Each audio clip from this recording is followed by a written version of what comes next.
Shalom saudara yang dikasihi Tuhan Yesus Kristus. Selamat malam, selamat berjumpa kembali dalam renungan pada malam hari ini. Salam sejahtera buat saudara semua dimanapun saudara berada. Damai dan sukacita oleh Roh Kudus melimpah senantiasa dalam hati dan kehidupan saudara semua.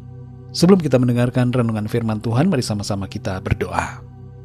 Bapa kami yang di surga, kami mengucap syukur kepadamu Tuhan Yesus karena kemurahan-Mu, pimpinan dan penyertaan-Mu di sepanjang hari ini. Kami boleh lalui hari ini dengan kekuatan dan pertolongan Tuhan. Saat ini Tuhan, kami mau mendengarkan sabda firman-Mu. Berbicaralah kepada setiap kami. Berikanlah kami pengertian untuk kami dapat memahami akan firman-Mu. Terima kasih Tuhan. Dalam nama Tuhan Yesus kami berdoa. Haleluya. Amin. Saudara yang dikasih Tuhan, nats Alkitab kita pada saat ini terdapat dalam kitab Kejadian pasal 37. Saudara dapat membacanya secara lengkap secara pribadi dan kemudian melanjutkan renungan ini. Saya akan membacakan Kejadian 37 ayat 19 sampai 21 dan 26 dan 27. Tertulis demikian. Kata mereka seorang kepada yang lain, "Lihat, tukang mimpi kita itu datang. Sekarang marilah kita bunuh dia dan kita lemparkan ke dalam salah satu sumur ini. Lalu kita katakan, seekor binatang buas telah menerkamnya, dan kita akan lihat nanti bagaimana jadinya mimpinya itu." Ketika Ruben mendengar hal ini, ia ingin melepaskan Yusuf dari tangan mereka. Sebab itu katanya, "Janganlah kita bunuh dia." Lalu kata Yehuda kepada saudara-saudaranya itu, "Apakah untungnya kalau kita membunuh adik kita itu dan menyembunyikan darahnya? Marilah kita jual dia kepada orang Ismail ini, tetapi janganlah kita apa-apakan dia, karena ia saudara kita, darah daging kita." Dan saudara-saudaranya mendengarkan perkataannya itu. Saudara yang dikasih Tuhan, visi yang Tuhan berikan kepada kita tidak dapat dihalangi oleh manusia. Selalu akan ada pertolongan Tuhan melalui tangannya yang tidak kelihatan. Sekalipun kita harus melalui masalah yang sulit, masalah itu akan diubahkan Tuhan menjadi kemenangan. Dan Tuhan turut bekerja dalam segala keadaan untuk membuat kita mencapai visinya. Ada 3 hal yang kita dapatkan dari ayat-ayat ini yang menjadi rema buat kita. Yang pertama adalah, jangan menyerah terhadap penolakan dan penentangan. Tetaplah kuat berjalan dalam visi Tuhan. Yusuf mendapatkan mimpi 2 kali dari Tuhan yang menunjukkan tentang visi Tuhan bagi dirinya. Saudara-saudaranya menjadi iri hati dan ingin membunuhnya supaya mimpinya tidak menjadi kenyataan. Umur Yusuf saat itu masih 17 tahun, tapi ia sudah mengalami tantangan yang begitu hebat dari saudara-saudaranya sendiri.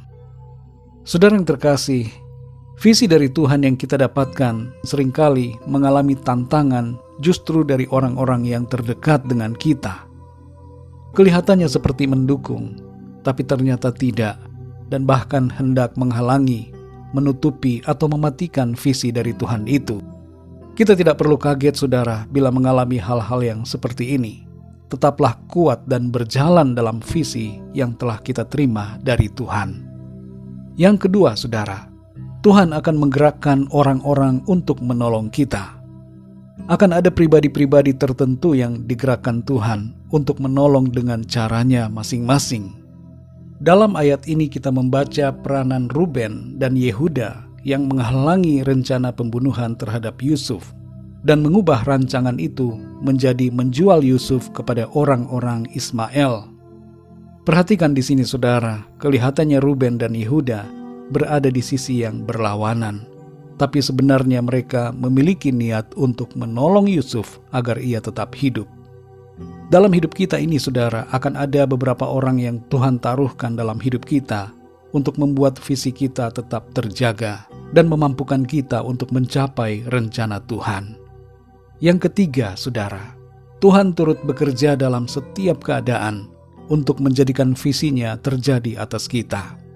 Yusuf dijual kepada orang-orang Ismail dan dibawa ke Mesir sebagai budak. Keadaan ini nampak sebagai suatu persoalan besar yang menguburkan mimpi atau visi Yusuf. Menjadi orang asing di tanah Mesir seakan melenyapkan semua harapannya. Tapi justru di sini saudara kita melihat pekerjaan Tuhan yang ajaib, yang mengubah kesulitan menjadi kesempatan, persoalan menjadi jalan, dan keterpurukan menjadi kemuliaan. Saudara yang dikasihi Tuhan, percayalah, rencana dan visi Tuhan yang baik dalam hidup saudara pasti terjadi dan akan saudara capai dengan pertolongan Tuhan. Tidak ada satupun manusia yang dapat menghalangi. Situasi dan kesulitan tidak akan dapat menggagalkan. Karena itu saudara, tetaplah kuat di dalam Tuhan dan sabar dalam mengerjakan apa yang Tuhan taruhkan dalam hati saudara. Rencana dan visi Tuhan tidak akan pernah gagal. Mari kita berdoa saudara. Bapa kami yang di surga, Bapa di dalam nama Tuhan Yesus Kristus, kami mengucap syukur untuk firman-Mu yang memberikan kami kekuatan dan semangat serta sukacita untuk kami terus melangkah dalam pimpinan dan rencana Tuhan. Kami percaya setiap visi yang Tuhan sudah taruhkan dalam hati kami akan kami capai dengan pertolongan Tuhan. Tidak akan ada visi dan rencana Tuhan yang gagal dalam hidup kami. Satupun manusia tidak akan dapat menghalangi. Situasi, kesulitan, bahkan penderitaan sekalipun tidak akan dapat menggagalkan. Kami percaya tuntunan Tuhan akan memastikan kami sampai kepada visi yang Tuhan tetapkan. Terima kasih untuk firman-Mu Tuhan. Pimpin kami terus ya Roh Kudus untuk selalu mengerti akan rencana dan kehendak-Mu dan terus berjalan dalam visi yang Tuhan berikan. Malam hari ini Tuhan kembali kami akan beristirahat. Kami mohon berkat perlindungan-Mu atas setiap kami. Berikan kami tidur yang nyenyak dan bangunkan kami kembali besok pagi dengan kekuatan yang baru dan tubuh yang sehat diberkati Tuhan. Kami berdoa untuk yang sedang mengalami sakit dan pergumulan hidup, agar Tuhan Engkau menjamah dan menyembuhkan. Berikan kekuatan dan kesehatan yang sempurna bagi tubuh mereka. Kuatkan yang lemah, hiburkan yang susah dan yang berduka. Bangkitkan kembali semangat mereka untuk hidup terus melayani Tuhan dan terus setia dan percaya kepadamu. Kami juga berdoa untuk yang sedang dalam masalah pergumulan hidup agar Tuhan Engkau menjamah, Engkau memberikan jalan keluar, pertolongan-Mu atas setiap mereka. Terima kasih Tuhan, kami percaya malam hari ini kami akan tidur dalam berkat dan damai sejahtera Tuhan. Terpujilah nama-Mu ya Bapa. Berkat damai sejahtera, kasih karunia Tuhan senantiasa berlimpah dalam hidup kami. Dalam nama Tuhan Yesus Kristus, Tuhan dan Juru Selamat kami berdoa dan mengucap syukur. Haleluya, amin. Puji Tuhan, saudara yang dikasihi Tuhan, saya percaya firman Tuhan menjadi berkat dan kekuatan buat saudara semua, dan Roh Kudus akan menolong saudara untuk lebih lagi memahami kebenaran firman Tuhan. Tuhan Yesus memberkati saudara semua. Selamat malam, selamat beristirahat, dan sampai jumpa dalam renungan yang berikutnya. Haleluya.